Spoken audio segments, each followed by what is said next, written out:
Hello and welcome to Stretford Paddock. My name is Joe and this is the Paddock podcast and I'm joined as always by Jay Motti. How are you, Jay? I'm good, man. It's good to be back with you. It's the first one I've been on for a little while. Ronnie, it's my fave. Yeah, and Ronaldo Brown, of course, as you mentioned there. How are you, Ronnie?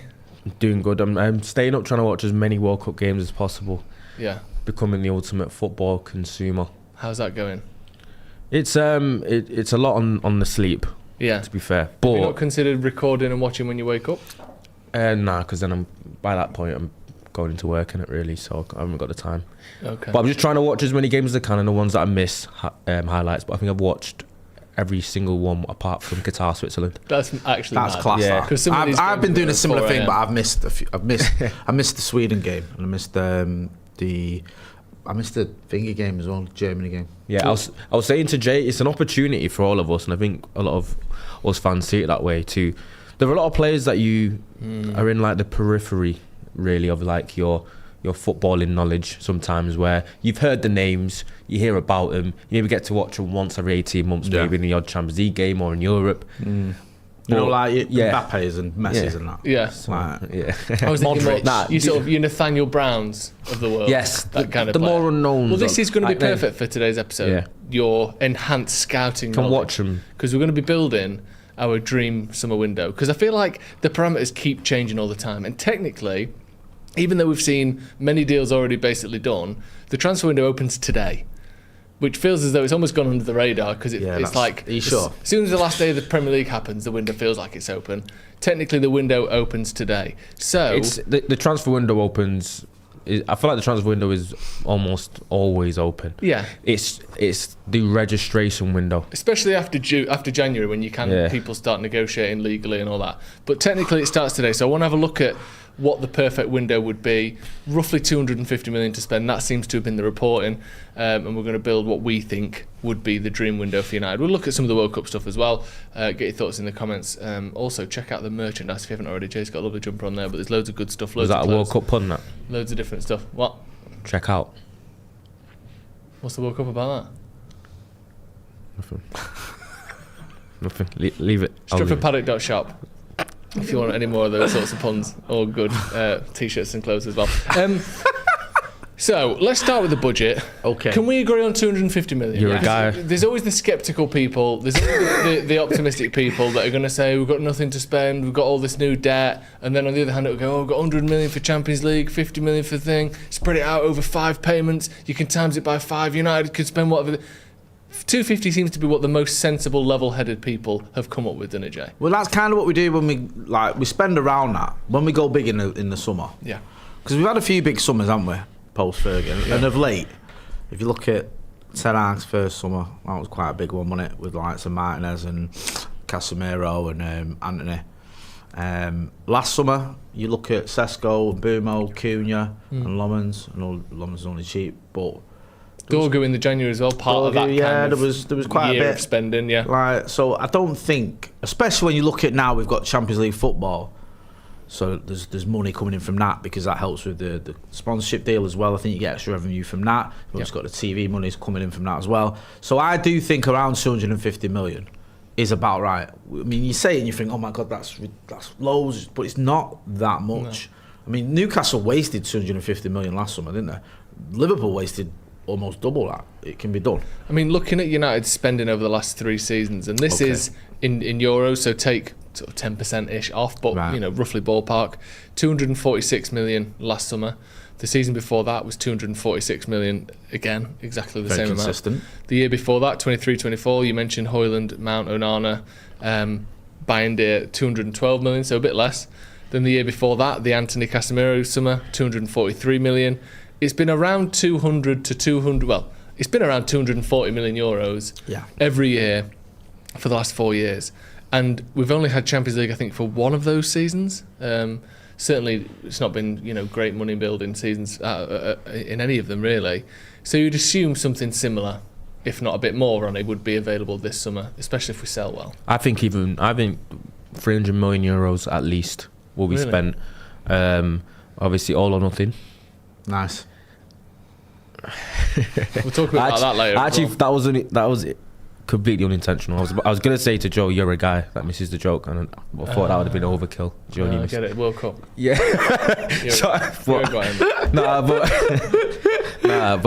See what the World Cup fever's doing to this lad. Him staying up till 4 a.m. in the morning every night isn't doing him any good. No, it's not. Yeah.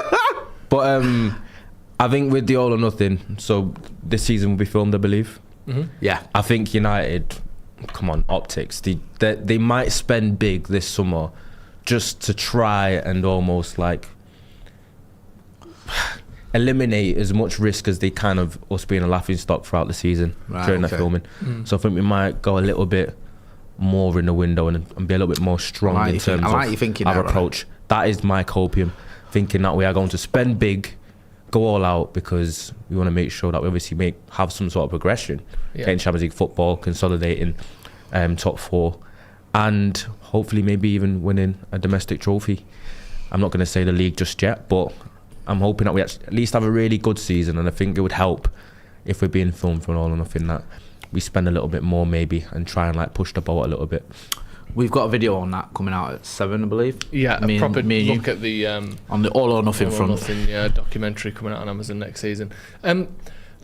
Let's first of all establish the positions, because I feel like this is something that again it has been done, but I think with this sort of ever-changing situation, especially around Elliot Anderson and the effects that might even have on the market, which is something I do want to talk about as well. Of, you know, if he's worth, it's almost the Barcelona syndrome. If Messi's on 1.5 or 1 million euros a week, I can be shit and get 250. Well, I'm not worth. I'm playing for the same team and I can't even get a quarter of what he's on. Yeah. And you end up in a situation where you've got the likes of Piqué and De Jong and Busquets and others, 400, 500, 600 grand a week they run some of these players. And it's almost like if Elliot Anderson's worth 130 million, why isn't Mateus Fernandes worth just over half that at 75 or 80? You know, you can't tell me that he's less than half the player that Elliot Anderson is. That would be so. We do have to work that into things, and obviously, do we want to go for Elliot Anderson? With that being the case, we can get into that. But before we get into the names specifically, we know midfield. Are we saying 3 midfielders? Yeah. If we're building our perfect sum, I think it has to be 3, doesn't it? 100%. Yeah. I think 3 midfielders with the integration of, is it Tyler Fletcher maybe? Yeah. Or maybe even a Thwaites. Seems the furthest Jim forward, Thwaites, doesn't it? Yeah. I think that would be necessary. Basically being able to cover a couple of pivots. I think with the injuries and how common they are and how much they can derail seasons, I think you need to make sure you have contingency plan in place. I think that's what a lot of the allure with Edison is. Obviously someone that is probably capable of starting games, but he also is a great option to kind of like alternate and rotate within the squad. He's going to be on 75 grand a week. Wasn't really that expensive at all. So those are actually can in practice end up being smarter deals going forward. That's what I'm hoping for anyway, because it means that there's probably a bit lessened pressure, but also you having someone with obviously a bit of experience, played an Europa League final, won that with Atalanta, played in big games, and obviously he's gone to Brazil finally. I know that was being held against him. I might have said that before as well. So he got a touch lucky, didn't he? I think it was injury related, but you know that's why you're there. And if you're there, you got a chance to be called up. And Kobbie Mainoo wasn't meant to go to the Euros. He was meant to be with the under-21s, wasn't it? And then all of a sudden he trained with them, impressed, when didn't start, impressed, started the final. So you take your chances, exactly. We'll get to Edison in a minute, because I think I want to look at him and his position, because obviously if we've got 250 million to spend, 35 of it has already been spent, whether we like it or not, so we'll talk about that. So 3 midfielders. I'm going to put forward an attacker, someone that can deputy to Benjamin Sesko. Maybe they're a versatile attacker, I'm not sure, but I think we need a number 9, or someone that can certainly play down the middle. Would you agree with that, Jay? Probably, yeah. I don't know. Part of me wonders whether the club are looking at it and going, if we get, say, 3 midfielders, and let's say, for example, Lewis Hall with Dorgu further up the pitch, and then maybe you can use Cunha as an attacker or as a striker, or Mbeumo, is that going to be enough? I think if it was up to us, we'd get another striker. Yeah. I don't know whether the club might be looking at it and going, we can get away with that one. What do you think, Ronnie? I think it's necessary if we get rid of Xerxes, which looks like we more than likely will. But I think they might look at the fact that we do have some versatility in the attack anyway, with Mateus Cunha and Mbeumo being able to play up front as well. Yeah. with it probably not being their preferred position, but he can deputise there. So I do think probably with someone like Benjamin Sesko, who's shown a lot of promise and potential in his first season for Manchester United, that he still wants someone to kind of be there as a secondary option, kind of take the pressure off so he doesn't have to start every single game, especially when United are playing 3 games a week. He's had a couple of niggles, but that's why I think a lot of the allure came with Rafael Leao, because Leao can play left wing but can also play up front, so you almost like cover 2 birds with 1 stone. But obviously there's a lot of question marks about him, and obviously people talk about attitude and work rate, which might not correlate with what Michael Carrick and Manchester United want to do. But I do believe an attacker is definitely something that United should look to dip into the market for if they can, but I wouldn't put it as priority over a couple of other positions. Really? See, for me, after midfield, it's the priority, because I think Xerxes is leaving. I think as far as we've seen, there's no massive links for any of our defenders going anywhere, is there? So far, obviously Casemiro and Ugarte. One is definitely going up. Ugarte's going as well. We need them. But I think our attack is good. I think it could be improved already. And we're losing one of the first names off the bench in Joshua Zirkzee, or the only proper number 9 off the bench. I think to assume that Dorgu can play as a left wing frequently enough and with the quality to just not need someone, even though we've lost a player, I think would be silly personally. Because we've already got Dorgu. It's not like he's a new signing. We already have him. And we still look a little bit lacking at times when Sesko comes off or Xerxes comes on. I think we need someone that is doing what Xerxes did this season, but to a higher level personally. But obviously, if I'm outvoted, we'll get to see how much money we've got left. Well, I kind of agree with you a little bit, but I think if you sort of took priority for me, would be a left back. Okay. Because I just feel like Luke Shaw, we're asking Lightning to strike twice and it won't. He's not going to play every game next season. No, he never does. He's never had back-to-back seasons where he's been fit both seasons. So I don't expect him to this next season. He did very well this season in terms of his fitness. Now you could play Mazraoui there. You can even move Lowen to the left and play Mazraoui at right back. There's ways you can mix it up, but you need another left back you can rely on. And I don't think they see Dorgu as a left back. I think they see him as an attacker. So I think the Lewis Hall rumours seem to be true, because I think United are looking at a left back. So I get in an ideal world, yeah, I 100% agree with you, because like Ronnie and you both said, Xerxes gets minutes. Whether you like him or not, he gets minutes and he's going. I don't think he'll stay, and I think he should go, to be honest with you. But I just think, given the choice, if you made it a binary choice between a left back and a left winger or an attacker, hopefully it won't be, it'll be both. Yeah. But I'd go for a left back first. Well, we can spend our money how we want, so that's the joy of it being our opinion. So left back then, I'll come to that. Obviously, we've spoken about it there. You both would prioritise that over an attacker. Jay, you've just said that. Yeah. Ronnie, would you agree? I probably would look at left back ahead of an attacker. Really? But actually, when I'm thinking attacker, I've more than thought of it as striker, a Xerxes replacement. I've said time and time again on camera, I've said it on my channel, I've said it online, that I do believe that I'm not sure I'd prioritise left back ahead of left wing. Right. So I think for me, I'm a little bit on the fence about which is more important now as time's gone on, as the market's developed. Obviously left wing isn't the most fruitful area in terms of the market right now, which is a bit of an issue. Can United dip into the market for a versatile forward that plays on the left? First and foremost, that is probably maybe young and up and coming. Could they do that? Are they looking at it as probably don't want to do that because of JJ Gabriel, obviously not wanting to block his pathway? Do they believe in Noah Ajayi in the academy? But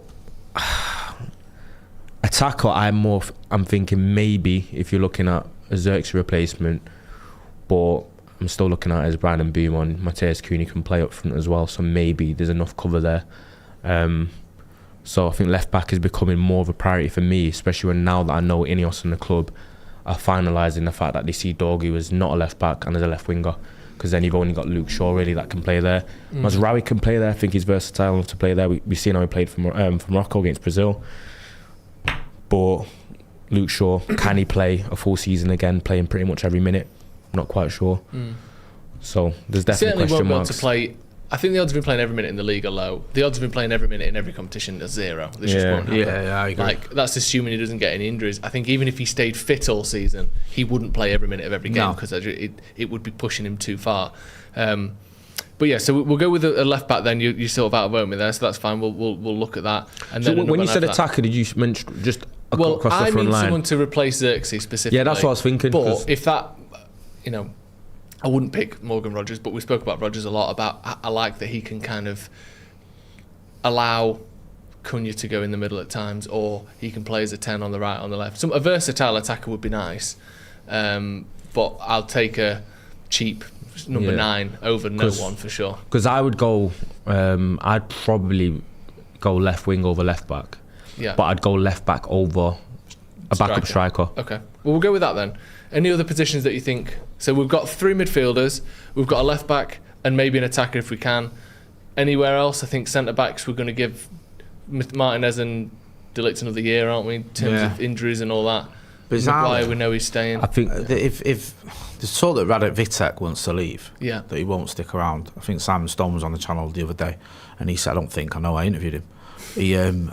Sure? Yeah, I think he was there. I'm not sure. He said he'd spoken to Radek Vitek. He did an interview with him a few months ago, and he kept talking about first team football. He kept bringing it up himself, the player, saying about first team football.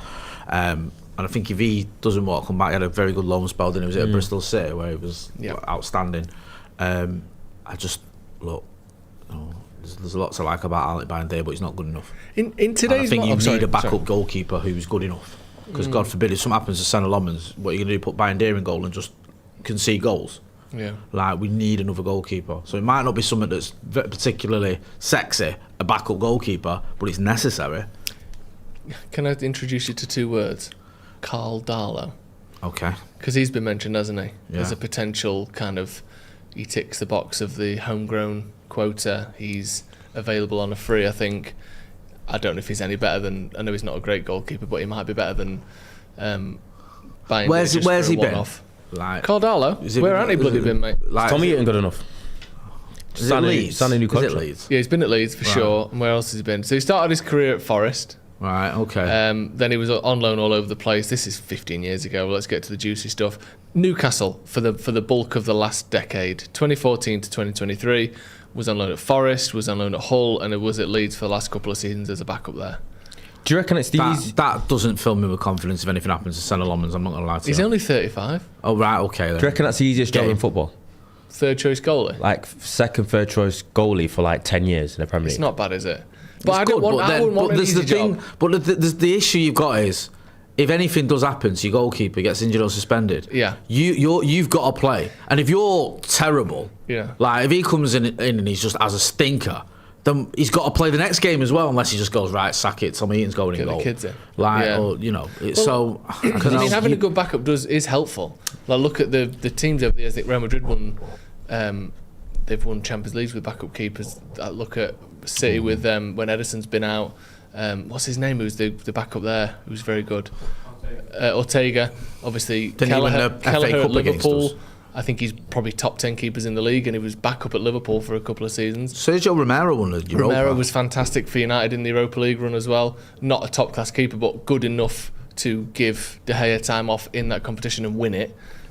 So I do agree with you, but I think we can probably get a backup keeper for well under 10 million. Okay. I think. Yeah, no, I do hear you. I'm just saying it is something. I know people probably think who cares, but we are going to have to buy one if Radek Vitek don't come back, because I just can't see a scenario where you have Alec Bayandé who's your second choice goalkeeper, and I don't think Tom Eaton is anything. I know everyone likes Tom Eaton. I like Tom Eaton, but I think he's more or less just like kept his got new contracts as third choice, and because he's got that sort of leadership quality in the dressing room. I mean, in terms of value for Radek Vitek, he was one of their best players. I think he won their player of the season, played 41 games for them in the championship, basically almost every game.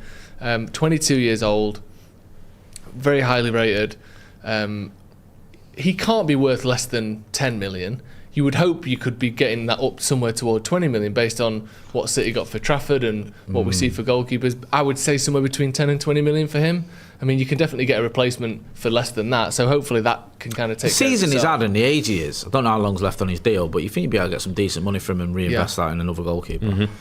Right, there's the position sorted then. Three keepers. Three keepers. Three midfielders, a left back and a backup attacker of some description. We can get into that. Of the 250 million to spend, we spent 35 with an optional 3. Are we sorry to be like Edison. that guy? Are we saying this is 250 million regardless of sales? Yeah. So we're not adding on money for Rasmus Højlund. No, or this if is Marcus including whatever we get for Rashford, Højlund already done. So it's just 250. That is it. Yeah, and like Ronnie said, it may be more like 300 by the time the window's done. It may be 210. Depending on who's available. I get 250 million. If you stick with that. That's like, you know when you're on a diet and you go for a run, and then on MyFitnessPal it adds the calories that you ran off on your diet. Yeah. On your run, sorry. Right. And then you think, I can have 3,000 calories today because I burned 800 on my run. Yeah. But then it's just wrong, and you end up putting loads of weight back on, and you just shit. That's what I do every time. That sounded so deep rooted and personal. Yeah, it was my own thing. Anecdotal. So now I have to get it. Now I have to just not count the calories of exercise because otherwise I put weight on. Let's start with midfield. We've already sorted Edison, but let's have a quick chat about him before we move on to the next guys. Ronnie mentioned there, good versatile player, relatively cheap. I would also say about him, at 35 million, you're almost in the category of, we know he might not be good enough, but we're going to take a risk based on he's got the best CV we think we can find for that price. If he works out, it's a bargain. If he doesn't, we're only going to lose 15 million on him because you can get 20 for any old shite these days. It's probably worth the roll of the dice, I would say. Especially with his wages staying low as well. That'll definitely help in terms of selling him. It's just the issue with... Do you know when we sign a player and if it doesn't go to plan and you do really badly? Obviously being a Manchester United player, the heightened scrutiny, the almost... I feel like it does almost more damage to your reputation and your resume being a Manchester United flop than most... Because is that the reason why it feels like whenever we got to sell players that are like surplus to requirements, it's always a massive struggle. We can't really get even like a tenth of the price, or is it just, or it's to do with the wage structure issue as well, which has always been a problem, which isn't the case obviously with Edison being 75. Do you know what? You're right on it. There is that, but I think that the one advantage of buying someone who's done well in Serie A is a lot of people sort of will ignore if they've not done well in the Premier League and taken back at Serie A because the amount of players who've struggled in the Premier League and done really well in Serie A is unreal. Like so many players, even for United players who look like they just weren't up to the job, have gone to Serie A and have smashed it. Chris Smalling looked like a spent force at United, and he went to Roma, was it? And it was just looked amazing again. And then you look at other players like Ashley Young's gone over there, Alexis Sanchez, Mkhitaryan, Rasmus Højlund. Who, he was struggling at United, wasn't he? And he's gone to Napoli. Scott McTominay's looked like the best player in the world for a bit. And he was good at United, but we weren't that good. To be fair, you only heard about when he scored. We used to speak about this, me and Joe. Yeah. I feel like you only ever heard about McTominay when he scored goals for Napoli and he'd come up on the feed. And then you'd actually look into like the performances and he'd go like 3 games, not really scoring, not really doing anything. He scores a goal and everyone's like, oh look. Everyone flourishes when they leave Manchester United. I mean, he's had like, he won a title there, didn't he? And the fans absolutely adoring him. So he must have been doing something. And he certainly wasn't getting any, plaudits at United to that level. No. So I think there's a case that if you get Edison in and it doesn't work out, you can cut your losses and still get 25 million for him or something. Because part of the reason he's 35 isn't just because of that's his level. He's in his contract. He had a year left. Yeah, so it's probably less than it would be if he had a 3-year deal or whatever. Let's move on to our second midfield signing then, because this is probably the biggest question at the moment. Elliot Anderson, some reports still saying United have got some hope, but generally speaking, it's will City pay 130 million, and if they're not, if they will, we're nowhere near that. Do you think that's the right place to be, or would you be going for him? No, not for that. We have to change what we're doing a little bit, and we've done this before. Alexis Sanchez was going to City, and I know he was. I used to be in the press conferences at the Etihad, and it was like all the journalists were saying it was a done deal. And then United came in with like obviously the Mkhitaryan swap deal and the bigger wages, and we managed to get him. There was talk that City were interested in Maguire and obviously weren't willing to pay what we were. Talk of even Fred, and I think whilst you could argue some of those players, Maguire in particular, done a good job, I don't think you can be going toe to toe with City for 130 million when they need probably half the amount of players we need this window. They've spent a lot of money over the last few windows, and I think they've spent it quite well, to be fair to them. We need 3 midfielders. Even if we've got Anderson, we still need another one. They might be an Elliot Anderson and a left winger away from winning the league. 100%. Yeah. 100%. So I just think it'd be insane for us to spend 130 million on one player. I think he's very good, and if he was half that price or even 90 million, I think, yeah, okay, maybe we can have that conversation. But it's too much, man. For what we need to do this summer, it isn't like, I've spoken about this and Ronnie's talked about it, so it's not exactly like, I'm the only one saying it, but if you go back to 1993, we went out and broke the British transfer record for Roy Keane because we had a title-winning team. We'd just won the title, and the one area we needed to strengthen was central midfield because Robbo had left, he had a year left in him, but he wasn't starting, and Chocky was getting towards the end of sort of his time, whatever. So you needed another midfielder. That was it, and that was like, I think that was, correct me wrong, the only signing we did that summer. So you can go out and spend, your budget on one player. Whereas now, as we're talking about, we're arguing about whether you need a left back, a left winger, a striker, a goalkeeper, and 3 midfielders. So you can't spend 130 million quid on Anderson. It was the only signing we made that summer. Well, there you go. Yeah. Would you just quickly, No, I wouldn't spend that much. And I'm one of the biggest Elliot Anderson fans there is. Yeah. He was my absolute number one choice going into the transfer window for any position. But for the price of 125, 130 million, I think that is way out there. I don't think he's necessarily worth that at all. I don't think United can afford to do that with the amount of needs that we have elsewhere. I just feel like that can't be a price that would match, especially for a player that hasn't really indicated that they want to come to Manchester United, which is obviously a big component. With Ineos saying, I think it was a David Ornstein article, or did he say it in Talk of the Devils, maybe that United only want to really go for players that show willingness to sign for him. Yeah. And that hasn't been the case for Anderson, which is obviously a bit different for me because I'm someone that will usually say buy cheap, buy twice. But for 130 million, I feel like that is way out there. Yeah. Because sometimes I say, like when you feel like you'd rather go for cheaper options to go for quantity over quality. And then over time, if those midfielders don't necessarily work out, then you end up in a midfield market every season. Over the course of 3 seasons, you end up spending over 200, 250 million on midfielders. Whereas if you signed an Elliot Anderson for 100 million and he's like consolidated in your midfield for the next few years, then you'll spend less over time. Do you know what I mean? Sometimes, yeah. No, I get you saying that's the buy cheap, buy twice type thing. But I think sometimes common sense has to prevail, and I feel like 120 to 5 million is Did way you out understand there. what he meant when I got it. buy cheap, By the end, I got it. Yeah? It's like measure twice, cut once. And all that. Sorry. Something like that. Also, when you look at the most... feels like the Sheffield United thing again, man. When you look at the most expensive players ever, Yeah. there's no return on any of those players. No. So when once you creep over 100 million, like look at all the players that have sold for over 100 million quid. Kai Havertz, Chelsea, 100 million euros. How much did they get for him? 40, 45, something like that? Yeah. Gareth Bale, obviously Madrid got nothing for him. Pogba, United got nothing for him. Chelsea bought Lukaku for 100 million quid, which is still the craziest, I think, transfer in Premier League history because no one even knows it happened. And they got nothing for him. Moises Caicedo is still at Chelsea. Rice still at Arsenal. Ronaldo for 100 million to Juventus. We bought him for 14. Jack Grealish, 100 million to City. I think he's still there, but if they do sell him, it'll be for pennies.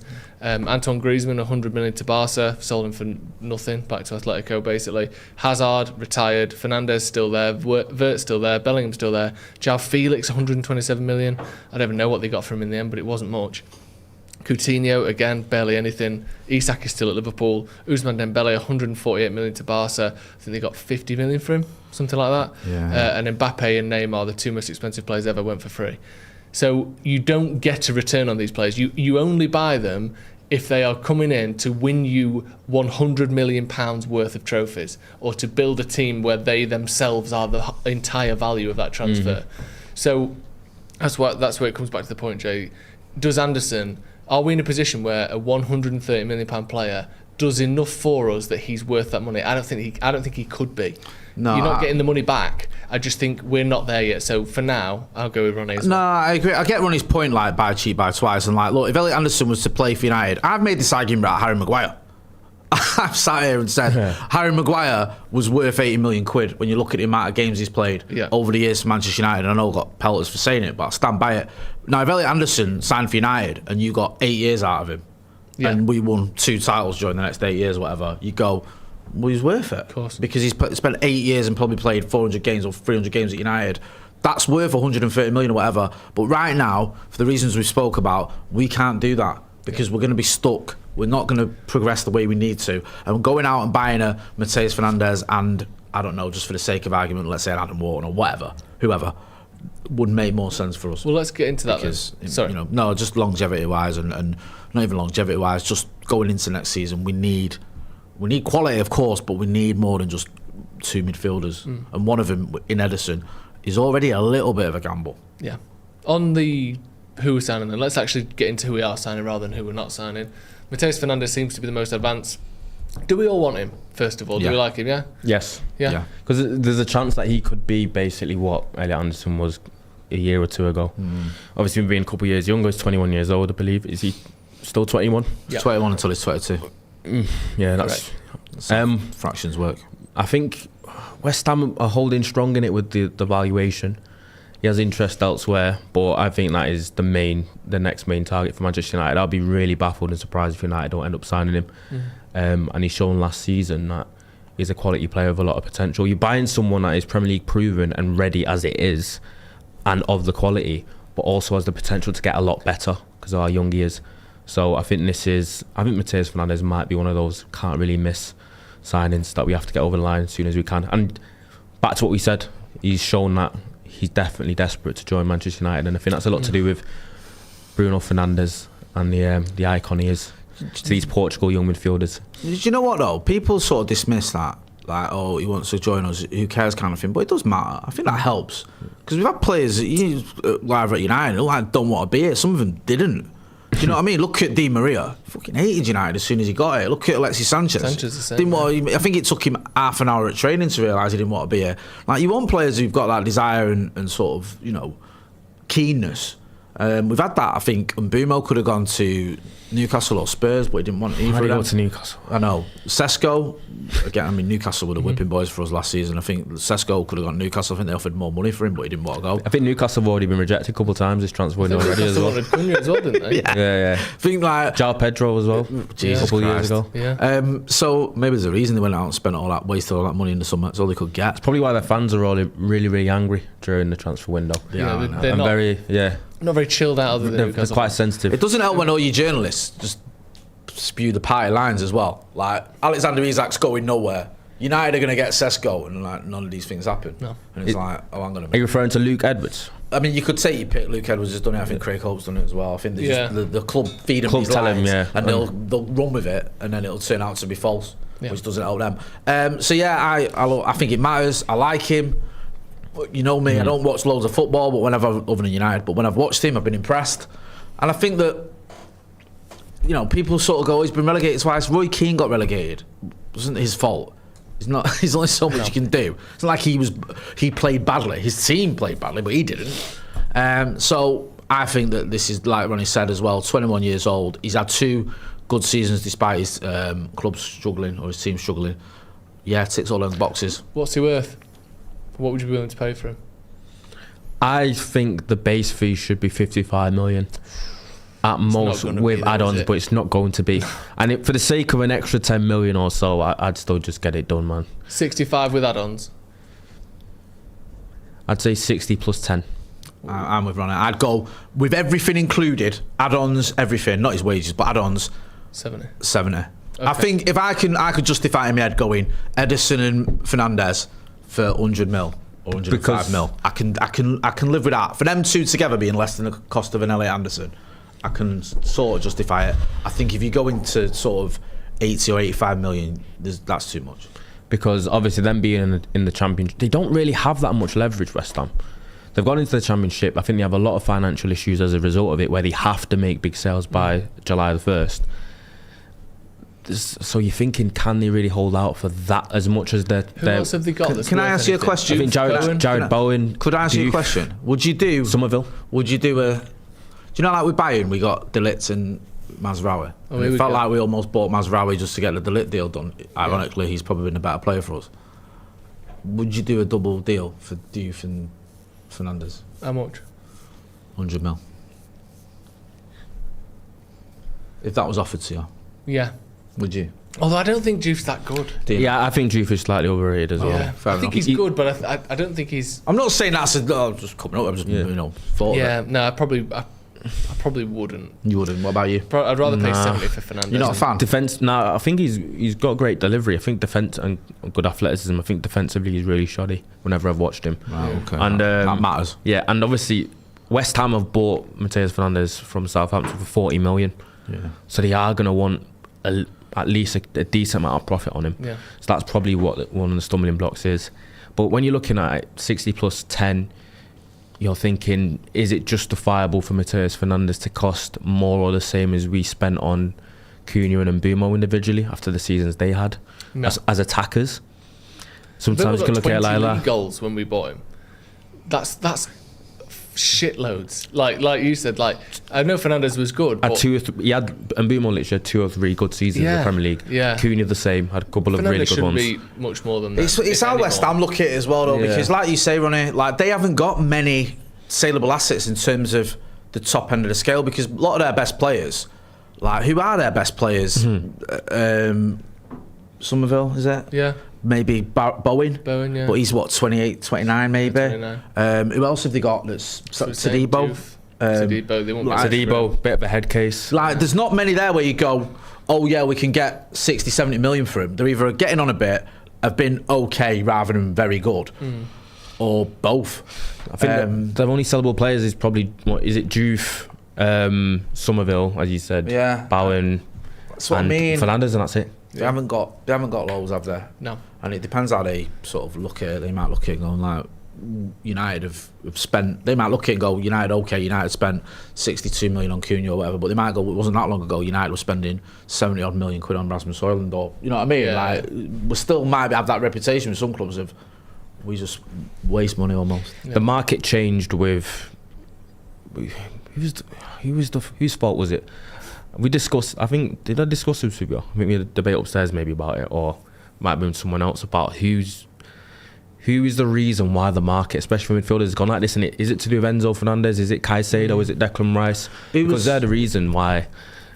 Yeah, I mean, of late it does. I remember years ago, it was thinking on it. Was it Sigurdsson? Was he 40 million? Something like that. I thought it was 50, but he might be 40. Something like but that felt like a moment where players that were okay were going for the kind of money you used to get superstars for. Yeah. And then now, I think you could probably list half the Chelsea signings over the last 2 years. Chelsea have hurt everything. To skew everything. Like, I would blame Chelsea. Yeah. I mean, I know we've had our own, you can look at Anthony, for example. We've had our own forays into nonsense. Yeah. But even like Sancho, who was a bit of a disaster, you kind of go, okay, he was an England international, he had an amazing season at Dortmund, he was only young. I understood that one. The fee was more. The Sancho one was more justifiable than the Anthony fee. Chelsea are out there buying shit footballers with no CV for 90 million. Like Mudryk had 12 career goals. Incredible. The Mudryk one's mad. That's 80 million quid for you know what I mean, a player of that calibre. Was he in the Ukrainian league as well? That's an insane one. What the fuck are we talking about? Because they do. That does ruin things for people. It genuinely does. They do. It's like Mudryk. I think Mudryk was possibly one of the reasons why Anthony was 90 mil. Right. I think Ajax literally said it himself. I mean, it was actually quoted. Yeah, like if Mudryk's worth that, then Anthony's worth that. Yeah, because Mudryk was 70 million euros and 30 add-ons going up to a potential 100. Didn't have that many Premier League. Didn't have that many professional games played as well. No, I'm sure he had 12 career goals. Yeah, 12 I like goals 22 for Shakhtar. Yeah, and he wasn't 18, like you said. He was 22. And we're Arsenal for him as well. He's 25 now. He's only been at Chelsea for 3 years. He's got issues, hasn't he? What the fuck? Anyway, so yeah, plays like that. 70 million, there we go. We'll lock him in as the first extra sign, and we'll get some comments as well. Reese30 says, 3 midfielders has to be a minimum. Who will be the third? Well, we've got our first 2, so we'll answer that question in a minute. Michael Dyson says, hi guys, Michael here. What are your top 3 windows? Mine is the transfer window, Windows 10, and the window to my soul. Hope you're all okay. That's a good one. That's good I stuff. like that. Good stuff. That. I like mine would be Windoline. What's that? It's like a spray and that clean. Oh, I thought it was the woman from Wallace and Gromit. Oh, is it? I've not seen them. Stained glass window. Love all that. So good. And I'll probably go with. Do you know what? Transfer windows up there as well. Yeah, that's mine. I've got to put it in the top 3. Yeah. Have you got? Mine's the film Rear Window by. By Hitchcock. Hitchcock. Yeah. That's probably mine. I'd say mine's probably window shopping. Class. Fantastic. It's good. Love that. Love a bit of window Beautiful. shopping. Yeah, It's good. really, It's good for manifestation. It's good for motivation, and I like 50 Cent. Yeah. Cheers, Michael. Yeah. I think Ronnie won then.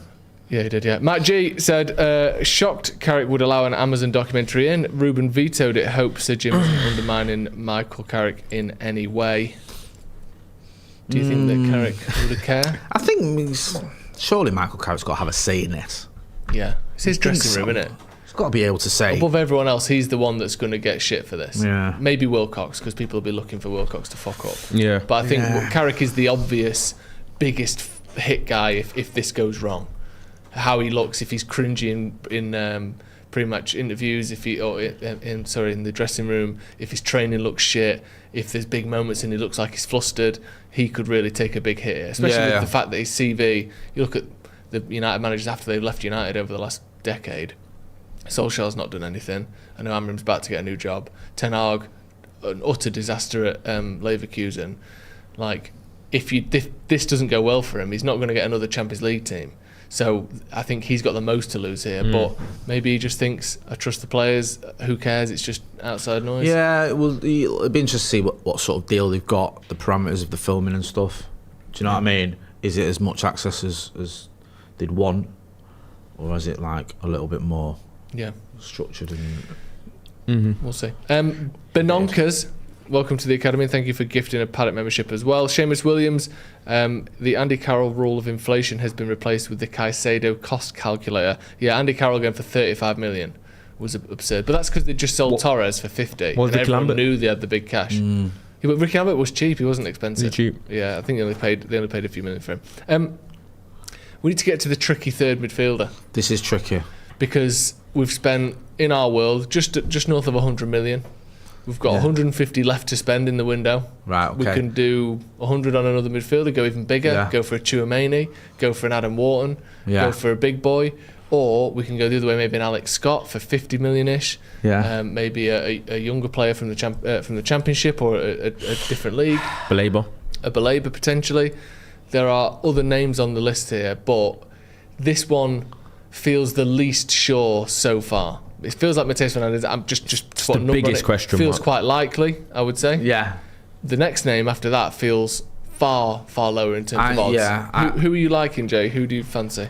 I know that there's rumours that they seem as too similar to Mainoo, but I think Adam Wharton's a good player. Whenever I've seen him, I thought he looks decent. I get why everyone loves Alex Scott. He's the player that of all the comments and the chat and everything seems to be the most popular. Yeah. I'm not too fond of Baleba. I just think that the fact he's not had a good season worries me. Yeah. I don't like the idea of just his head was turned. And whenever I see Brighton fans, and we spoke to Brighton fans, they've been massively underwhelmed with him this season, and that worries me going from there to United and expecting him to get his mojo back. I don't know. So I just, if he could get anyone out of the ones that are not completely out of the question, then you go for Chouameni. I just don't think the wages are going to make sense. I think even if you had 100 million and that might tempt Real Madrid, his wages are probably going to be more than we're willing to pay. What do you think, Ronnie? It is tough. I've been a fan of Baleba, but he went considerably down my list based on his form. When I used to tune into Brighton games to kind of watch him a little bit more, because it felt like he was definitely going to come. Yeah. There are some raw elements to his game. I think he is heavily reliant on his physicality. He does seem a little bit like his midfield education is a little bit youthful in terms of decision he makes. I think he carries a lot as well. I think he used to switch off defensively. There are a lot of things I used to watch Baleba last season that concerned me, but he does have these splash moments. He does have these kind of highlight reel plays that people obviously look at and think, wow, he's got that wow factor about him. And whether he can like mould everything together and become a player with the potential that people perceive that he had before the season that he just had now. But I'd probably put a couple of midfielders ahead of him. My dream signing for the summer was Tchouaméni, just because I feel like United need that defensive midfield presence, and we haven't really been linked to anyone that is an outright number 6 really. And I think Tchouaméni was the only one. So I thought him being one of the 3 midfielding signings gives you a little bit more more versatility to play with the other 2 midfield options, because now you're looking at it, and probably I can ask the audience as well, like, so we signed Matheus Fernandes and we signed Ederson, and we obviously play with a midfield pivot with Bruno as a 10. You'll probably split opinion about whether a Mainu Fernandes works together or a Mainu Ederson works together. It's more like we have to see it to believe it, really. Yeah. Even though these players individually, you might rate them individually, it's about whether they'll work together. Whereas someone like a Tchouaméni, it felt like, because he is that defensive anchor and he has got that size and physicality, which matters a lot in the Premier League these days, that he probably works well with a Mainu, or he works well with a Fernandes, and then with Ederson almost rotating and deputising for some games as well. But obviously, he doesn't feel like that is possible. Looks like he's staying at Real Madrid. Mourinho wants to keep him. So then the options get a lot slimmer, especially with the other tier 1 bracket midfielder we were linked to is Elliot Anderson, and looks like we're not going to get him. So now it becomes a question of who kind of balances out the midfield rebuild out of the 3 a little bit more. Alex Scott I do rate. I mean, Alex Scott has gone above Baleba for me in terms of how much I actually want him, but I am kind of wary about Iraola. Iraola seems to be the peak player maximizer for me. Do you reckon? I think he does seem to have a system at Bournemouth where players excel and do brilliantly, and he seems to get the best out of everyone, and then when they move on they might not quite operate at the same level outside of his system. What have you made of Semenyo when he left? Semenyo's had good output for the most part at City, but City fans haven't been that enamoured with him in terms of his actual performance outside of it. Okay. But that's the player that he is, and obviously City's a jump up in level, and obviously in the technical expectations of the other player in there. Who was the kid? Didn't he have the defender who went to, was it Madrid? Yeah. Dean Huijsen. Yeah, Housen. I think I think they've liked him. So yeah, again, I feel like he's not made the World Cup squad. Nah, the centre half that went to PSG as well went there and flopped really badly. He looked excellent under Iraola. I think begins with Z. People in the chat will remind me. I can't pronounce his name. I do know it begins with Z. They sold him to PSG and he went there and then... Oh yeah, Zabanye. Yeah. That could just be a defender thing. Maybe the midfielders... Let me have a look at some of the comments, because people obviously got a lot of ideas and names and all that. Yeah, someone might have a suggestion that we go, oh yeah. With someone like Ryan Christie. Ryan Christie was seen as a bit of a failed winger. And then he looks like a really good competent midfield pivot player under Iraola. Yeah, it's like sometimes... But you won't want to take a chance. You won't want to buy him for 50 million. Yeah, that's a testament to Iraola as a manager. But sometimes it's something to think about. A lot of people mention Angelo Stiller, Michael Stein mentioning him. A few others mention him as well. Obviously Tchouaméni. A lot of people shouting out Bouadi as well, obviously, after his reputation. Yeah, you're going to do a video with Finn on that, aren't you? Yeah, we're going to look at him properly. There's some very sort of slim links to him. I think he's someone that... It's like sort of when these players come along, every club in Europe knows about him. Every club in the world knows about him. He's not unknown Arsenal to anyone. Arsenal seem to be leading the way on that Arsenal seem to be leading the way so far, but we don't know. I don't know who I'd go for, I think it's really difficult. I personally think this is more important. Bouadi would be great, though, because he's another defensive midfielder, isn't he? Yeah, but again, though, then you've got 2 players who have never played in England. One of them's 18. And then you put in a lot on Matheus Fernandes, who again is only 21 himself. We're linked to Mamadou Sangare as well. Yeah, it's just that I don't think these League One midfielders that I think are great would cost won't be as cheap as we'd like to think they'd be, especially when Manchester United come knocking. Obviously, he's just had a great season for Lens. Finished second behind PSG. I think they won the Coupe de France as well. and obviously they've just lost their manager, so I don't know if that affects things in any sort of way. Wasn't it? To Palace. Oh, Palace, sorry, yeah. Yeah. So that's another one that was a link a couple of days ago. Someone that is highly rated in League One. But sorry, just another name. Obviously, Tonali is a big one. I mean, we need to pick someone, but the only reason I don't think Tonali, the fees ridiculous, and also I do think we're going to go for Lewis Hall. And I don't think we'll do a double swoop with Newcastle at all. I just don't see that happening. Well, who are we picking then? Let's pick. I'll go Alex Scott is my suggestion, just because everyone loves him. He almost made the England squad, then he was in the initial or the wider squad. Not that means Jordan Henderson's the England squad, for fuck's sake. But I know he's not either. He's not a defensive midfielder as such, but maybe just things are changing. The tide's turning in that respect. Someone mentioned this. Ryan B with a chat said reports last week of Carrick wanting a PSG style midfield. Maybe we need a Bruno. Maybe we see Bruno as an attacking 8 rather than an out and out number 10. Hopefully a big window. You look at PSG's midfield. It's combative. It's hard working. It's energetic, but it's not big, heavy, athletic lads smacking into people. It's hard working. Slightly smaller. Still athletes, but they're not. Fabian Ruiz has got a bit of size to him. Yeah, I think he's the weak link there, to be honest. But you know what I mean. Though it's not Tchouaméni's and Casemiro's in that midfield. It's tight. Yeah. I mean, I'd have Tchouaméni. I just don't. I think we're just. The thing is with João Neves, it's not going to happen. He's like 5'8", but he plays like he's 6'2". Yeah, horrible. Go on, you lads going for them. Yeah, go on, Ronnie. I'm gonna go left field with it. I'll actually go outside the Premier League. Go on then. Okay. Because I think Alex Scott is another one where we'll fall victim to the Premier League tax in terms of the cost. Yeah, I do hear that, to be fair. And they'll drive up a bit of a bidding war maybe, because I know Liverpool are interested in him as well. Obviously they've just taken the manager. He's going to be like, I want Alex Scott. I'm intrigued by the Mamadou Sangare link. I think United should take their chance on another league. He's not that talent. expensive either, is he? He shouldn't be, but you never know. I feel like they'll obviously look at the market in the Premier League and think we can. It'll cost more for Manchester United to sign Mamadou Sangare than it would for one of the big teams in Serie A or one of the big teams in Serie A. Not Serie A. I said that twice. La Liga, or. But could you get him for let's even from the top end of what he's been priced at would be around 50 million. I don't think he's worth. I'd rather go Alex Scott and save the money for elsewhere. Okay. I think when the 80, 90, 100 million pound midfielder becomes available, if Tchouaméni comes available at the end of in the window and it's all gone a bit weird with Madrid and they spent too much and they've got to sell someone and Jose's had a row with him, let's get him. But for me, I'll join you and go Alex Scott. Well, that should, if we were to do that, would give you a little 55 million. Yeah, he won't cost that. You know, that's the problem. Nah. What do you reckon? They're going to look at it and didn't they put? I think the Athletic said they put like a 75 mil, 80 mil price tag on it.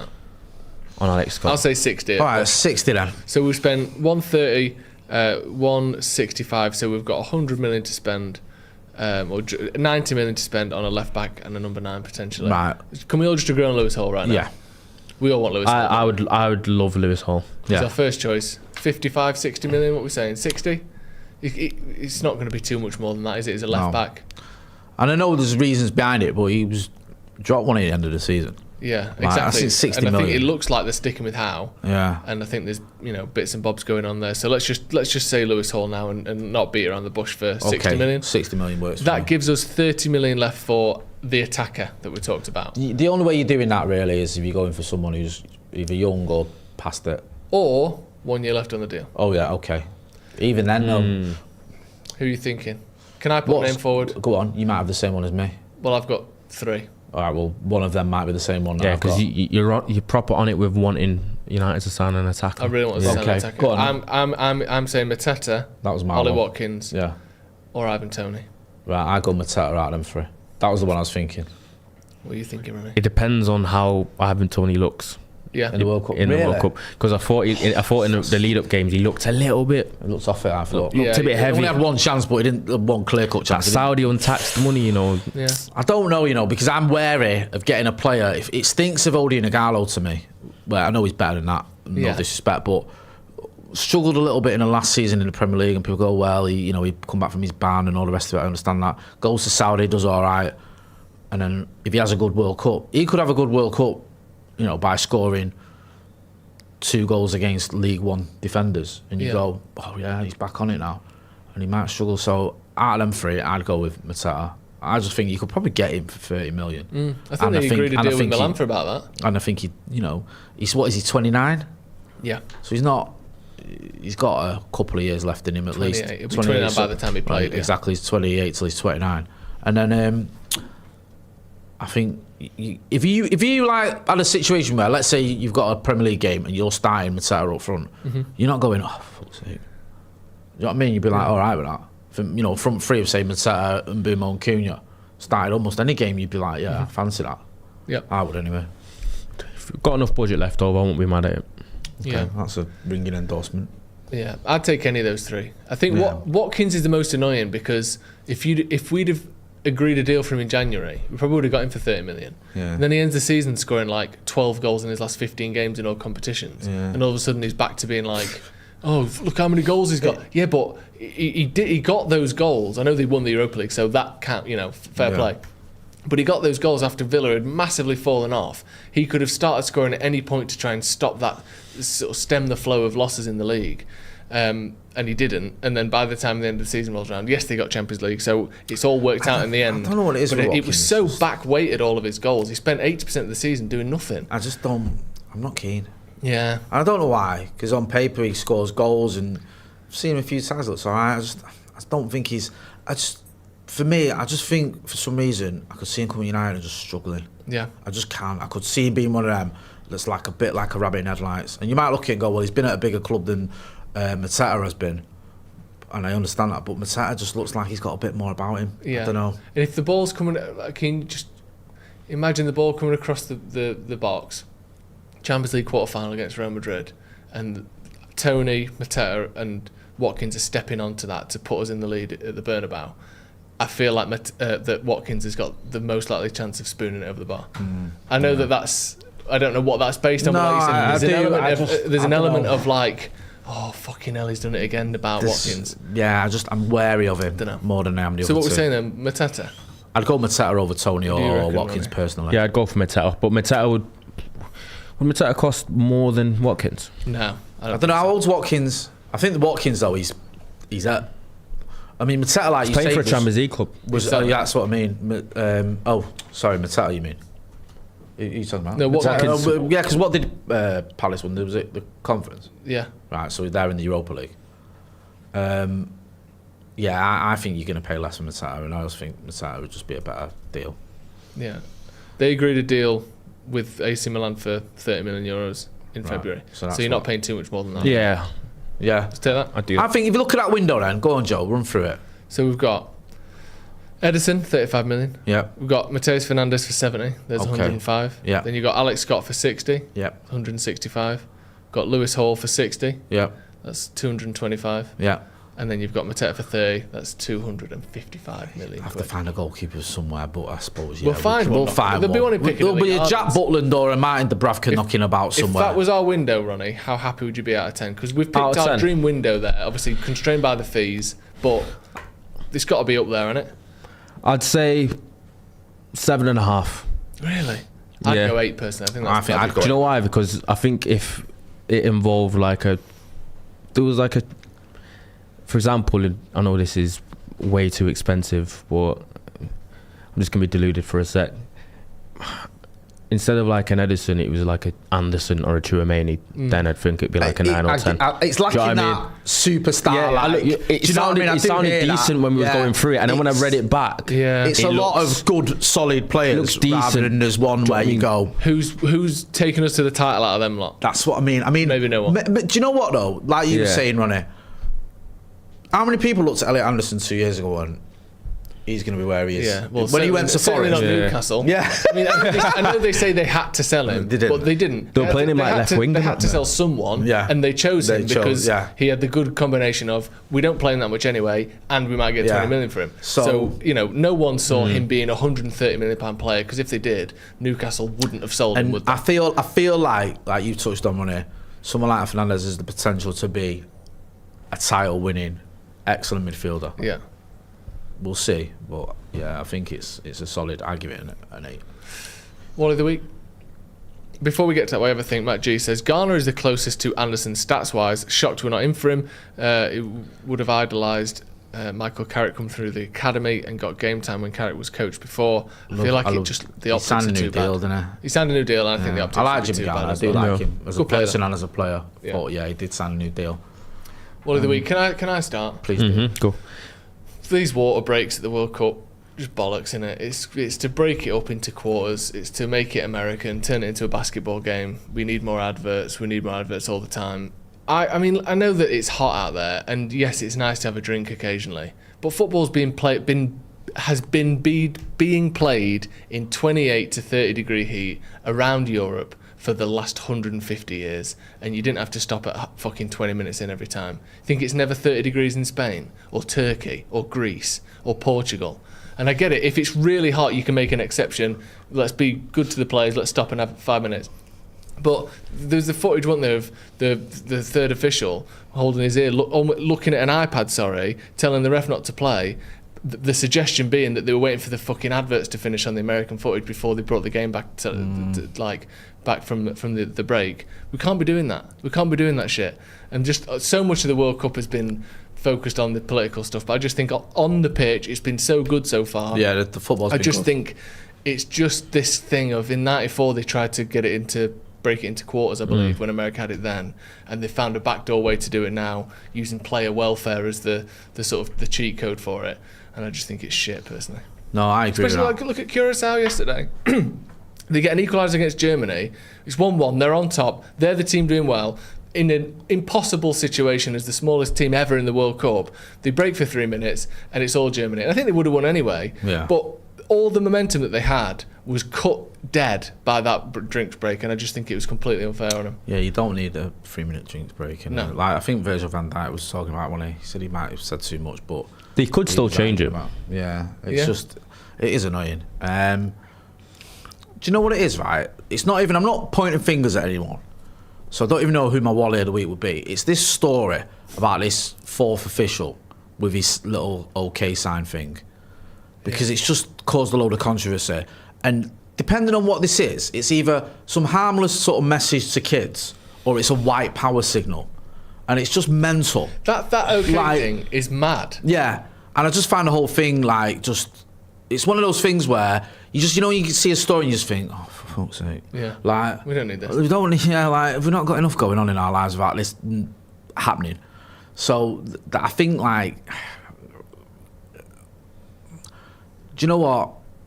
Yeah, I don't know, actually. Either that or I'll just go with that. I was going to go with something else, but I'll go with that. I'm not blaming the guy, because he might be doing some harmless message to his kids. You used to do that at school, where you do that. Yeah, I don't know. And I think we give him the benefit of the doubt and saying he's not gone on, world television and done a white power sign. Because if he has, he's off his head. That was one of those things that I remember at school. Everyone used to do it. You put your little circle out. If someone looks at it, you get to punch it. Yeah, and that's what apparently they get their finger through it before you. It's all a little some game. people are saying that's actually a white power sign. sign. Then when we were like 17, we were like, oh, do you know that's a white power thing? Like, surely this guy's not done it. The guy must be doing it knowing people are going to see it. Yeah. So if he has done that, then that'd be Jesus wept. He's going to be crazy, wouldn't it? On the plane home quicker than your other man. Someone said all scuba divers are white supremacists. Then they love that, don't they? They love the OK symbol with the fingers. Proper classic scuba diver. That. I'm not saying that white power people don't use that sign. I'm just saying I don't think my man did when you think about it. That white supremacists can't be scuba divers because they can. They probably love getting to do the symbol for any reason all the time, and then exactly. It's not appropriate. Ronnie, who's yours? I'd probably go with the Ivory Coast gaffer for not starting Ahmad. Yeah, that's fair. Hang on a minute, didn't he get it right? People always say that because he came on. I think that's he come on and score against France as well. Yeah, my man knows what he's doing with him. Last minute winner. It's the it was starting the unction midfield pivot of Frank Kessie and Sekou Fofana. That was doing my head in when they had the. I love it. Yeah, that's great. There's no way on God's green earth me or you was coming up with this Wally of the week. You could give us 10 years of doing this. And they were playing. We would never have picked this. They were playing like it as well, and they've got a young. Who I think his name is the young Toulouse, I think midfielder. I think he plays for. Who come on and look really bright. He should have started. Starting, I think it was Y instead of Bonnie, Inter Milan striker, who came on and was much more of a focal point and a physical presence. He should have started as well. And obviously Amad Diallo not starting. I thought it was just a bit of a weird selection. He's cracked it though. He did what he needed to do. He's got that win. So do you think Ahmad should stay on the bench then until next? No, now Exactly. Now he's got his confidence. He's the youngest ever goal scorer in the World Cup for Ivory Coast. They've got them. Yeah, they've got them 3 points. Like now you start him, but I think he's Fergied it with Ollie coming on. That's quite old. He's 24 next month. Yeah, he's not a youngster. I know they've not like. It's not his fault. He wasn't born later. I'm not mad at him. Is he going to be surprised that no Ivorian at the age of 22 has ever scored before? Well, like, I don't know enough about Ivory. When was Didier Drogba banging him in the World Cup for him? Like when he in his 40s. If Diomande scores, then that record will go in. Yeah, well, of course. Only 19 supposedly. Right, what a lovely place to end it. Make sure you check out the merch if you haven't already. The link to that is in the description. Check out Ronnie's channel as well. Yeah, make sure you go and check. What's it called again? I always forget. Oh my god. My channel's called Ronaldo Brown. If you can remember that. Thank you very much for doing us. This has been the check out Sloppy Joe's as well. Don't forget him. Yeah, but all right.